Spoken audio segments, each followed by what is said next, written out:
Salut à toi, j'espère que tu vas bien. Aujourd'hui, on va parler d'incertitude, on va parler de risque. Cette vidéo fait un peu suite à celle que j'ai faite hier, où je me pose simplement et je t'explique quelque chose que j'ai appris en trading. Mais donc, on va parler d'incertitude et de risque, particulièrement les effets que l'incertitude et le risque peuvent avoir sur notre état d'esprit et sur notre manière de trader, parce que c'est très important de savoir comment notre cerveau fonctionne pour mieux aborder les marchés, je pense.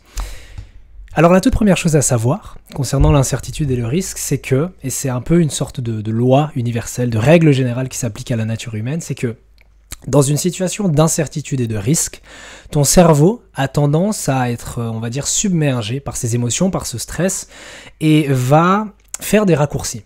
Tu vas faire des raccourcis dans ta tête, c'est-à-dire que si tu es dans une situation, on va dire, stressante, plutôt que de réfléchir 15 ans sur qu'est-ce que tu dois faire, tu vas avoir tendance à exprimer un automatisme. Imaginons, je sais pas moi, t'entends une énorme explosion, tu vas pas te poser 10 000 questions avant peut-être de te mettre à courir ou quoi.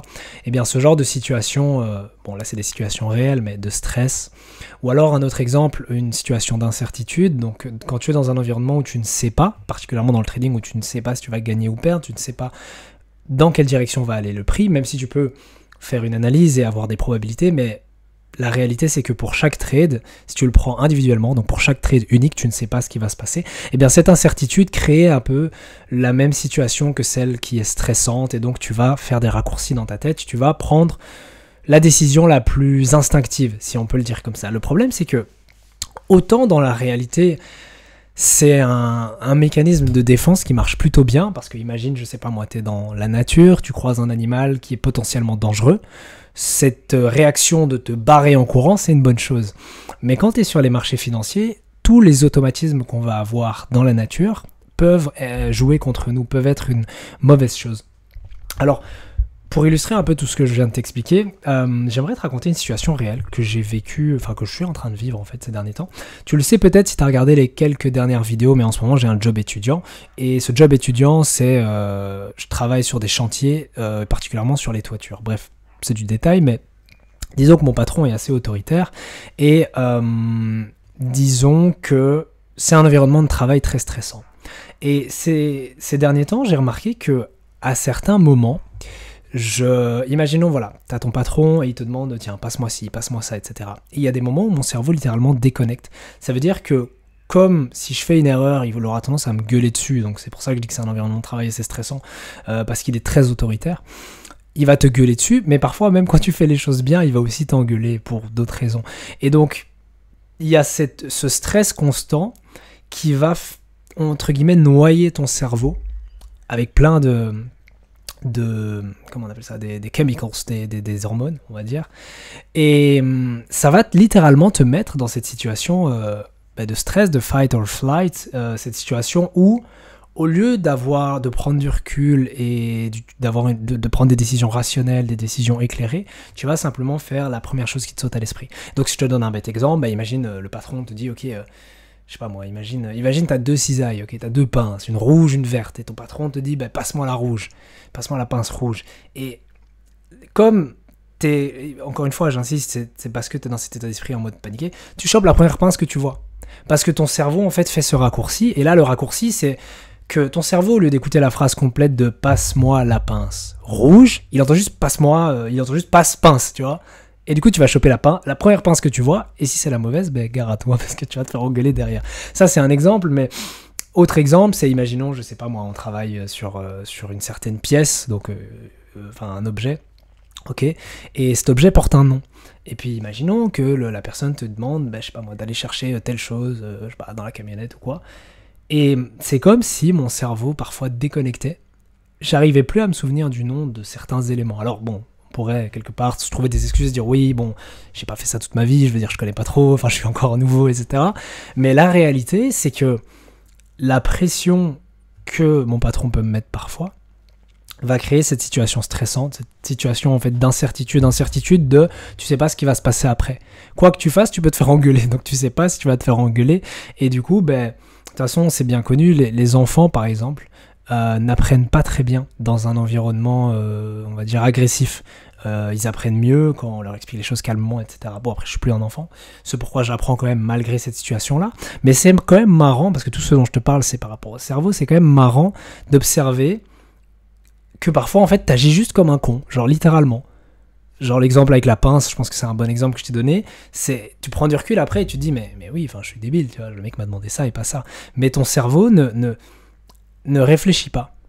Et donc, tout cet exemple-là, c'était pour t'expliquer quoi? C'est que tu dois faire particulièrement attention à ces moments durant lesquels tu vas soit être soumis à du stress, et ça arrive très souvent sur les marchés financiers, soit les moments où tu vas être face à de l'incertitude. Donc pour te donner 2 situations concrètes en trading, imaginons la première, tu es dans une position, une bonne position, tu as fait ton analyse, etc. Donc il n'y a pas de tort à ce niveau-là, ok? Donc imaginons que tu es dans un bon trade que tu as préparé, le prix va un peu dans ton sens et tu es un petit peu en profit.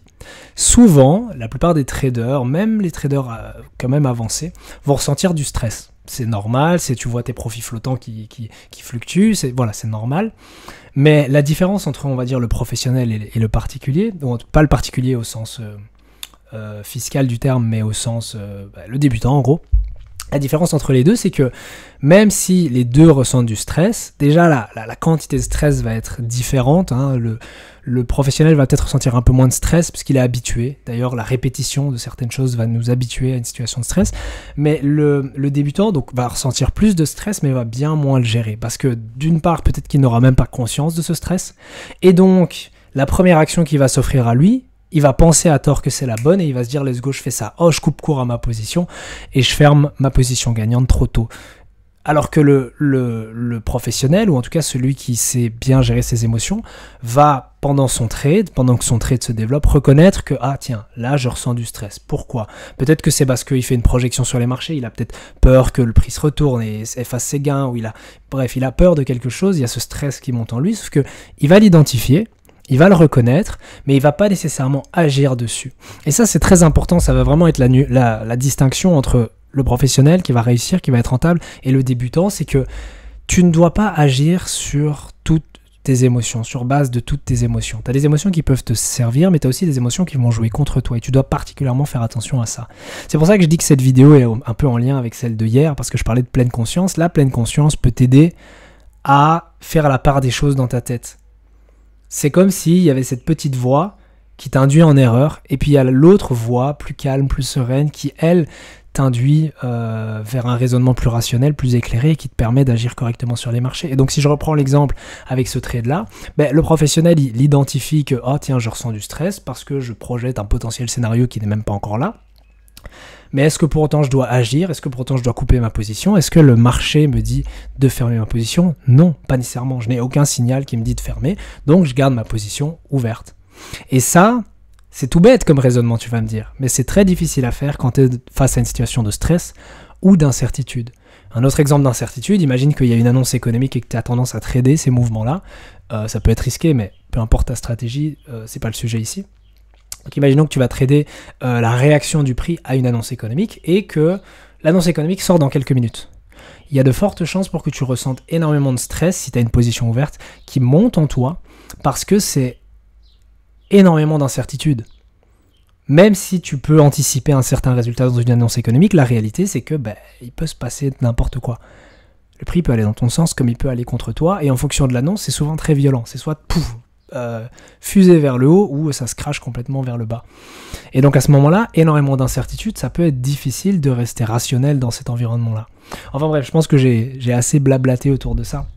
Mais donc, je voulais juste te dire de faire attention à cette incertitude que tu peux avoir en trading. Tu ne sais jamais quelle sera l'issue de ton trade au moment où tu l'ouvres. Et aussi à faire attention au stress en fait que peut procurer le trading. On entend souvent, en tout cas si tu parles à des gens qui ne font pas de trading, on entend souvent les gens, les externes, dire que le trading est un métier stressant, mais je pense que la raison pour laquelle on dit ça est la mauvaise. On voit le trading comme un métier stressant parce qu'on est tout le temps là avec des graphiques, des chiffres, des machin, mais la réalité c'est que le trading est stressant parce qu'il y a cette incertitude, c'est surtout ça qui est stressant. Sinon, le métier de trader en lui-même, c'est pas un métier très difficile physiquement ou mentalement. Donc, je veux dire, imaginons, enfin ça dépend le style de trading que tu fais, mais c'est pas nécessairement, ça peut l'être, mais c'est pas nécessairement un métier où tu vas travailler 10, 12, 14 heures par jour où tu vas être à bout, épuisé, le cerveau en compote. Non, en soi, tu peux faire des journées pas très longues, tu peux faire des journées qui sont pas épuisantes. Ce qui est stressant dans le trading, c'est d'avoir des positions ouvertes. C'est ça, c'est l'aspect psychologique du trading qui est stressant, mais c'est pas le métier en lui-même. Bon après, si tu parles à des gens du milieu, ils vont te dire que bah oui, effectivement, ce qui est stressant dans le trading, c'est ouvrir des positions, les gérer, etc. Mais bref, je conclurai là. J'espère que la vidéo t'a plu, j'espère qu'elle t'aura apporté quelque chose, j'espère que tu pourras en tirer quelque chose, et sur ce, on se dit à la prochaine, dans une prochaine vidéo.